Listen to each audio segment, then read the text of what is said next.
Hey, what's good, everyone? It's your girl, L.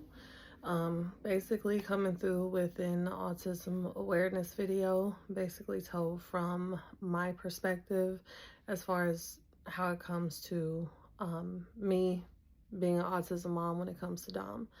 So, some people know me personally, other people don't.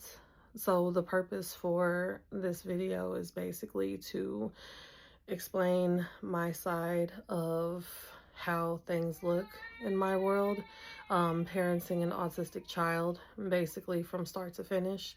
For those that don't know me, I'm hoping that this video kind of explains to people that do why they don't necessarily see me out as much as they used to.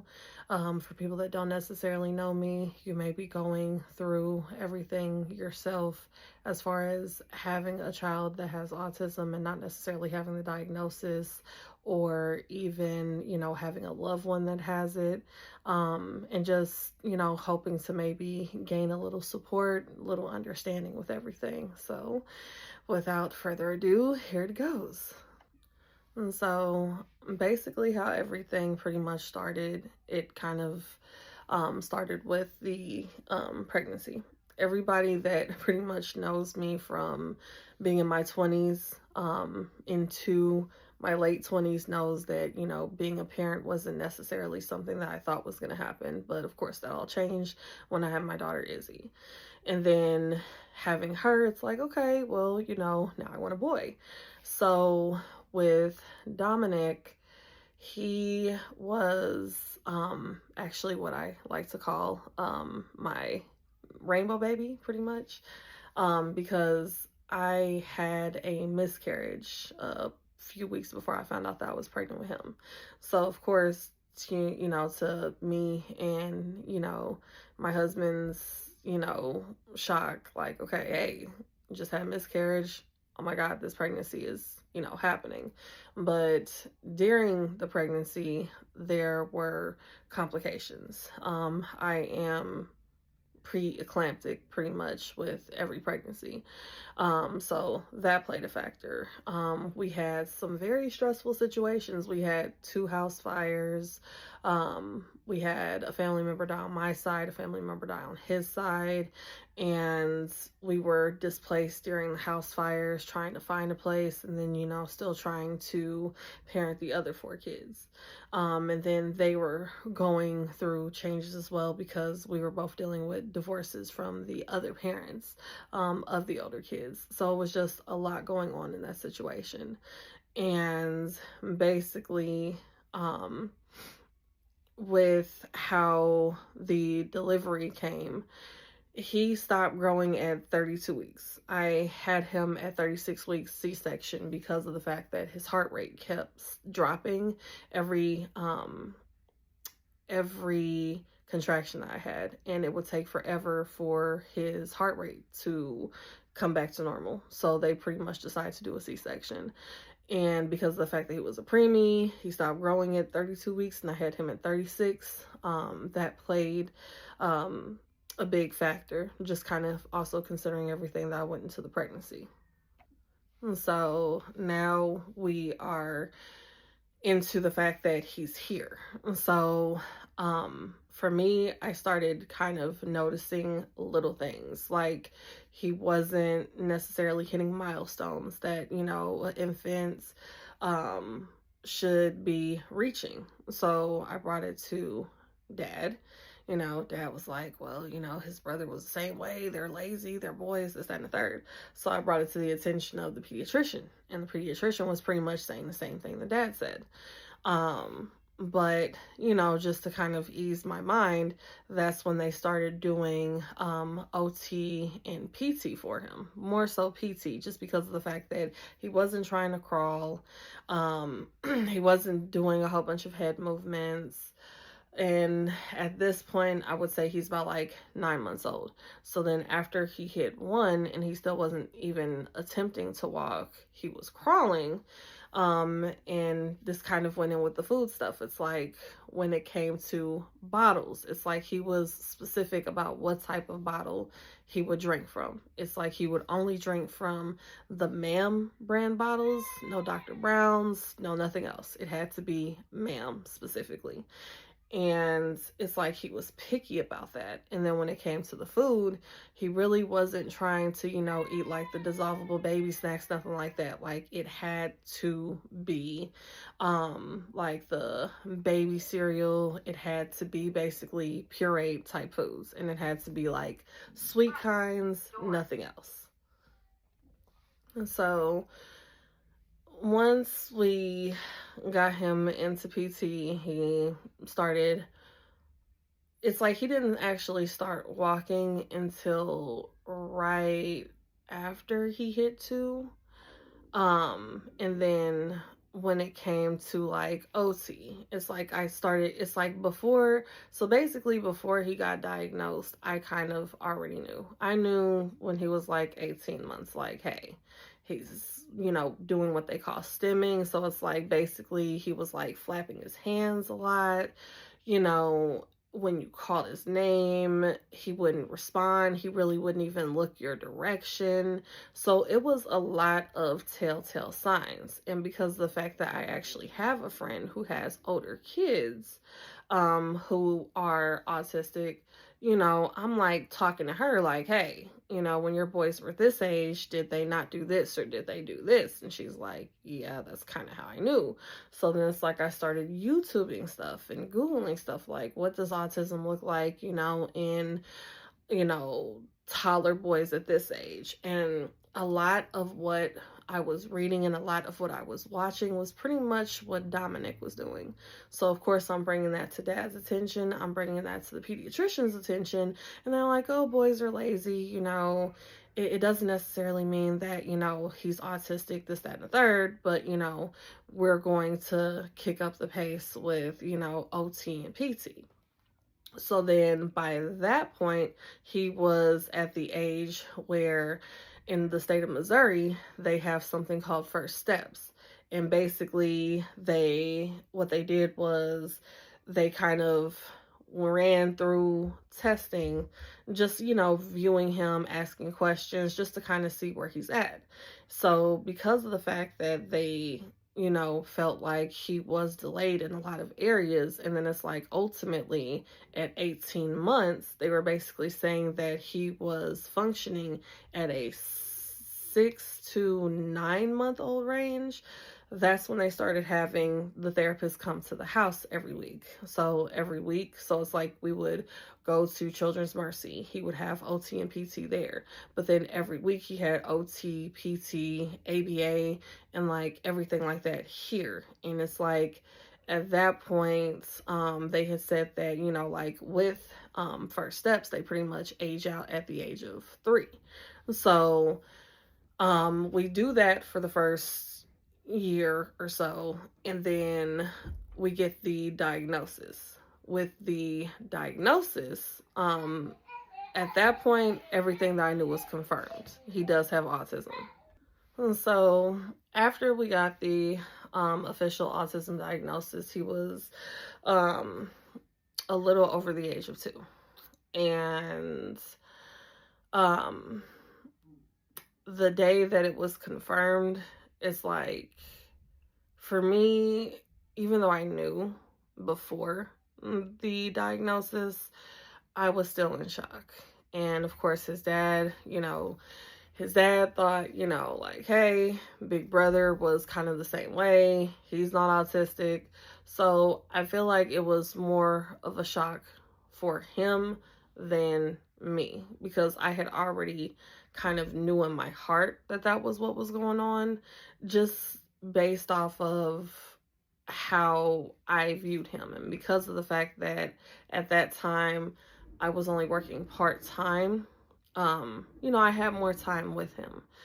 And that was just kind of the point where I really started blaming myself. Like, what could I have done differently? Then it's like we start asking, like, hey, can we get genetic testing? Can we see if it's hereditary? So we do the genetic testing, and it basically comes back like he didn't get it genetically. And they basically explained that it could have been, a perfect storm of reasons as far as why he's autistic. So while it made me feel better that it wasn't genetic, that I passed it on to him, it still made me feel bad and made me feel guilty. Like, what could I have really done within my pregnancy to have altered, him not being autistic? And that's something that up until recently, where I stopped blaming myself. Because it's like, at the end of the day, blaming myself, it wouldn't be a point. It's like, he's here, this is what it is. So what I had to do was, just from that point forward, just make sure that he had all the early intervention things that he can do. And so when it comes to the early intervention, and this is basically how it looks now. So he still will not eat solid foods. We have tried like everything, like putting stuff on a plate, trying to offer it to him. Like he'll see us eating, he'll look, but you offer it, of course he won't go for it. When it comes to soft foods, when he was smaller, he would do mashed potatoes. He was tolerated. At this point, no. If it's not baby cereal mixed with applesauce and it has to be cinnamon, cannot be anything else that he can taste. I mean, we'll put other stuff in it, but if he can't taste the cinnamon applesauce, he's not messing with it. We've tried pudding. He's in OT. He's in speech because he's nonverbal. I don't know if I said that at that point, but yeah, he's nonverbal. He does grab you and, take you to where he wants you to be, or, when it comes to feeding, I'm the only person that he lets feed him. Big brother, big sisters cannot feed him. Dad cannot feed him. He goes to an ABA center Monday through Friday, and they're amazing, but he will not eat for them. So I work full time, and I basically am off on Fridays and Saturdays. So my Friday mornings are pretty much spent with being at the clinic, feeding him, catching up with what he is doing, what he may need work with. And then we also have like telehealth OT appointments. He just recently started at speech, which they also offer OT there. And so just trying to coordinate, with scheduling, what adding a second week or second day of speech every week, and then also adding OT there, just to kind of, see if we can open some more doors. And this is kind of the place where I basically stated, if somebody is going through the same things, if you have any tips, of course, I'm definitely open. Just because at this point, we have to put so basically on a day-to-day basis, wake him up, try to feed him before I take him to the center, and take oldest son to school. Then dad takes care of the girls. He's the one that's more so responsible for extracurricular activities for the kids' sports, because I work and then I have to take him to speech. And then when it comes to what he does for nutrition, we basically give him carnation in the mornings. And then we give him, because of the fact that he's anemic, and that was like another thing with autistic kids, because of the fact that they don't get iron, that's why they're up at 2 and 3 o'clock in the morning playing, he's like, and this is more so a daily occurrence, but he has to get iron. And it's like giving him the iron, and then throughout the day, just to make sure that he maintains his weight and doesn't lose weight, because there's not a lot of nutrition within the baby multigrain or oatmeal with the applesauce. We basically have to give him Pediasure, and that's how he basically keeps his weight. So I mean, outside of the fact that he's nonverbal, and outside of the fact that he specifically only wants a certain food, he's a happy normal, healthy kid. Like, I'm happy that he's not attitude prone. The only time that he has like behaviors, what we call them, is when he's hungry, when he's tired, or when something's hurting him. So it's like he's had a couple of teeth come out, and when the adult teeth have come in, that's kind of been a pain point for everybody, just because the fact that he's not able to communicate is hurting him. So that's kind of where we saw like the head banging and things along that line. But outside of those type of moments, the only aggressive behavior that he has every now and then is like he pinches when he's frustrated, or he pinches when he's mad. But I mean, he's definitely a happy kid. Um, he has connections with his older siblings. He'll tolerate letting them sometimes play with him. So the house is pretty much filled with like magnetiles and blocks and puzzle pieces and things like that. But I mean, I know that we have a long road ahead. Just with any autism journey. But I feel like as a mother, because of the fact that I have had to be his advocate and I have had to be his voice because he currently doesn't have one, or he's not as vocal as I like to think of it. Getting him the early intervention was honestly one of the best things that, I could have done, because even with his pediatrician is amazing. His dad is amazing. Don't get me wrong. But the connection that a mother has with her child is going to be different from the connection that a father has with, their child. So the views that I'm giving is coming from a mother. And for me, it was just important because I knew something was wrong. So for me, I had to speak out like, hey, this is wrong. This is wrong. I think he needs this. I need help with that. Please help me. Please guide me to where I need to be to get him the help that he needs, because something isn't right. And with that, he is where he needs to be as far as getting all the help that he needs. So I hope that people understand, people that will call me, hey, you want to go to, like you want to go out to eat. And I'm like, let me see if I can find somebody. Oh, well, just bring him with you. It's like, okay, that's great that you're inviting him. But the problem is kids with autism are overstimulated by a lot of noises, a lot of people, things like that. So, and then people compare, Dominic to Izzy and be like, okay, well, you used to take Izzy here, there, everywhere. It's like, Izzy's not autistic. I could take her to the restaurant with me. I can get her food. She'll have her tablet. She'll have her phone, and she's good to go. Dominic is a whole nother level, because if he wants to get out and explore, he's not going to be content with just sitting in a chair. He doesn't eat solid foods, so I can't get him a kid's plate. He has to have his food. And because of how he is and how particular he is, even if it's me feeding him, if it's a new setting and it's too much going on, he's not going to want to eat. So we're not going to have a good time trying to catch up and talk at the restaurant. That's why it's easier to have people come over to my place if they want to catch up and talk, because he's in his environment. He's comfortable. He's happy. He knows where everything is. Oh, well, why don't you come over to my place? Okay. Like, that's cool. But here's the caveat to that. He doesn't like pets. He definitely doesn't like dogs. And if it's an unknown environment to him, he's going to be up under me. And even if he has his toys, and even if he has the things that, make him happy, if he's not getting a good vibe being in that place, he's going to be pulling my hand, pulling me towards the door like, Mom, it's time to go. I want to go home.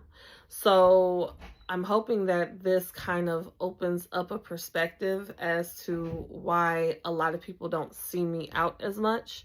I mean, I'm around, but, at the end of the day, for me, it's about what makes my son happy.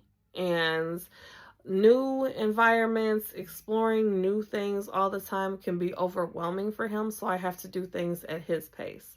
So, you know, again, hopefully everybody kind of has a more better understanding of what's going on in my life. Hopefully some people are able to relate. And then, you know, again, it's autism awareness. So I just wanted to share my story with everybody, you know, just so that you guys have a little look at what goes on in my daily life. But you guys stay blessed. Again, your girl L. Have a good day.